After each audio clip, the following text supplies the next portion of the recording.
তো আমাদের কাছে দুটো সংখ্যার যোগফল 12 আর সংখ্যা দুটার বর্গের পার্থক্য 60 সংখ্যা দুটার মাঝের পার্থক্য কি আছে আমার 4 আছে 3 আছে 5 আছে 6 আছে সংখ্যা দুটা আমি কি ধরেছো x আর y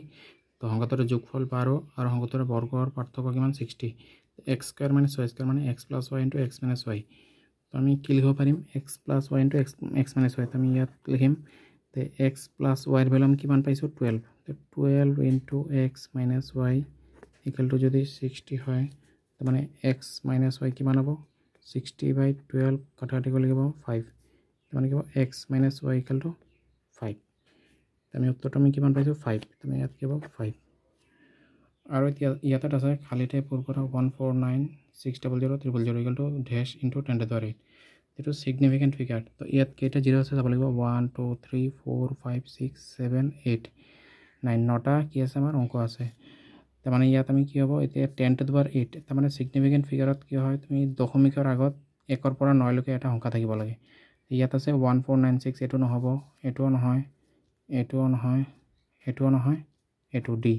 ইয়াত কিবা 1.496 তো নেক্সট আমাৰ ম্যাথছ আছে প্ৰথম 20টা স্বাভাৱিক সংখ্যাৰ যোগফল তো প্ৰথম 20টা স্বাভাৱিক সংখ্যা কি কি হ'ব প্ৰথম 20টা স্বাভাৱিক সংখ্যা 1 + 2 + 3 + ... up to 20 তো এটো আমি গোটেইকেইটা এক লগত প্লাস কৰিব গলে বহুত টাইম লয় তো আমাৰ এটা ফৰ্মুলা আছে n * n + 1 হোল ডিভাইডেড বাই 2 যোগফল n * n + 1 = 2 n কিমান আছে ইয়াত ধৰা n হ'ব 20 দেখিব 20 * 20 + 1 হোল ডিভাইডেড বাই 2 তো 2 10 * 20 দেখিনো 10 *